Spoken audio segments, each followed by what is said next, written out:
Aceh kembali berduka. Bencana alam menghantam, meninggalkan jejak kerusakan yang tak hanya meluluh lantakkan bangunan, tapi juga memutus nadi kehidupan, listrik. Dalam kegelapan, harapan masyarakat Aceh tertuju pada satu sosok, Presiden Prabowo Subianto.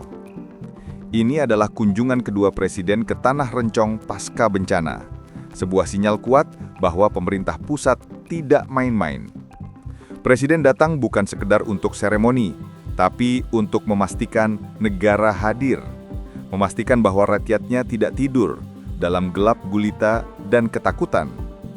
Namun di tengah urgensi ini, sebuah momen menarik perhatian publik. Sebuah dialog singkat antara Presiden dan Menteri ESDM Bahlil Lahadalia. Dialog yang seharusnya menenangkan, justru memicu polemik baru. Sebuah klaim tentang cahaya yang katanya sudah kembali, namun berbanding terbalik dengan gelap yang masih dirasakan warga. Benarkah 95% listrik Aceh sudah menyala seperti klaim Pak Menteri? Atau ini hanyalah laporan asal Bapak senang? Mari kita bedah faktanya. Momen itu terjadi di tengah peninjauan. Presiden Prabowo dengan gaya khasnya yang to the point, menanyakan progres pemulihan infrastruktur vital. Pertanyaannya sederhana, bagaimana kondisi listrik? Menteri ESDM Bahlil Lahadalia dengan penuh percaya diri menjawab. Angka yang keluar dari mulutnya sangat optimis.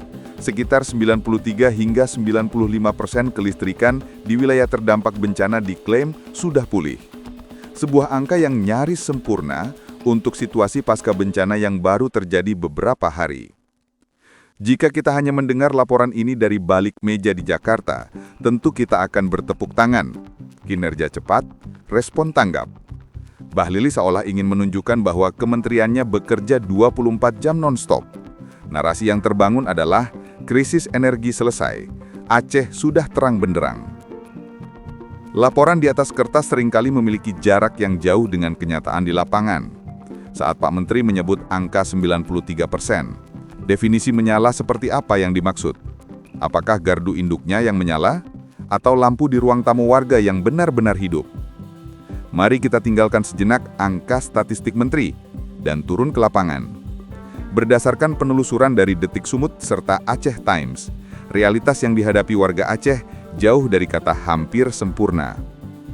Sesaat setelah klaim Bahlil menyebar di media, gelombang bantahan muncul. Bukan dari oposisi politik, melainkan dari pemerintah Provinsi Aceh dan warga yang menjadi korban langsung. Pemerintah Aceh melalui data real di lapangan membantah keras klaim 93% tersebut. Menurut mereka, realisasi pemulihan listrik baru menyentuh angka 60 hingga 70%. Bayangkan, ada selisih sekitar 20 hingga 30% antara laporan Menteri kepada Presiden dengan data Pemda. Angka 30% itu bukan sekedar statistik. Itu mewakili ribuan keluarga. Itu mewakili rumah sakit yang mungkin masih kesulitan daya. Itu mewakili anak-anak yang masih trauma dalam gelap gulita. Warga di beberapa kabupaten melaporkan bahwa mereka masih bergantung pada genset pribadi. Bagi yang tidak mampu membeli BBM, mereka terpaksa akrab dengan kegelapan malam. Kekecewaan menyeruak. Warga merasa narasi yang dibangun di depan Presiden tidak mewakili penderitaan mereka. Ada rasa sakit hati ketika penderitaan mereka dihapus oleh sebuah laporan statistik yang terlalu dini. Pertanyaannya sekarang, kenapa bisa ada perbedaan data yang begitu mencolok? Apakah Menteri Bahlil berbohong? Atau ada perbedaan persepsi teknis? Dalam dunia kelistrikan, ada perbedaan besar antara sistem pulih dan pelanggan menyala. Sangat mungkin Kementerian ESDM mengacu pada pulihnya gardu induk dan jaringan transmisi utama. Jika gardu induk hidup, secara teknis, listrik sudah tersedia di wilayah tersebut. Ini mungkin dasar klaim 93% itu.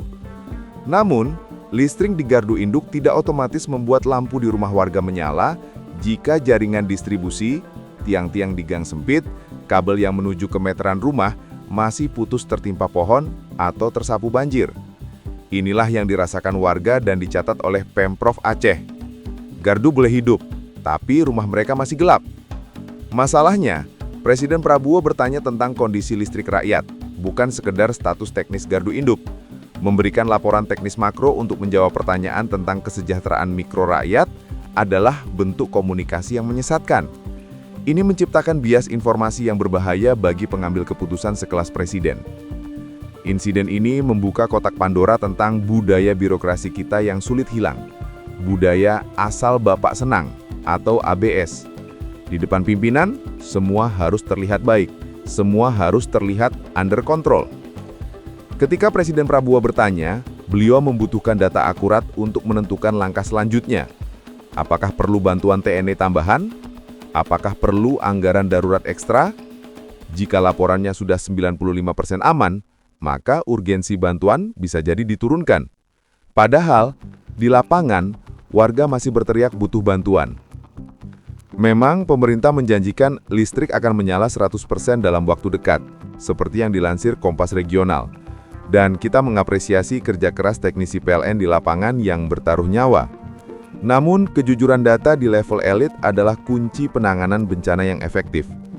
Insiden kedua Presiden Prabowo ke Aceh adalah bukti kepedulian pemimpin. Namun, kepedulian pemimpin tidak akan efektif jika mata dan telinganya, yaitu para menterinya, memberikan kacamata yang buram. Kita berharap perbedaan data antara Menteri Bahlil dan Pemprov Aceh ini segera disinkronkan, bukan untuk mencari siapa yang salah, tapi untuk memastikan tidak ada satupun warga Aceh yang tertinggal dalam kegelapan hanya karena mereka dianggap sudah statistically restored atau sudah pulih secara statistik. Listrik adalah nyawa pemulihan ekonomi pasca bencana. Mari kita kawal janji pemerintah untuk mencapai angka 100% yang sebenarnya. 100% yang berarti setiap saklar di rumah warga benar-benar menghadirkan cahaya. Menurut kalian, apakah laporan pejabat seringkali beda dengan kenyataan? Tulis di kolom komentar. Bagaimana menurut kalian? Apakah kalian yang berada di Aceh merasakan klaim 93% itu? Atau masih ada yang gelap gulita? Suarakan kondisi kalian di kolom komentar agar didengar. Jangan lupa like, subscribe, dan bagikan video ini agar fakta terus menyala.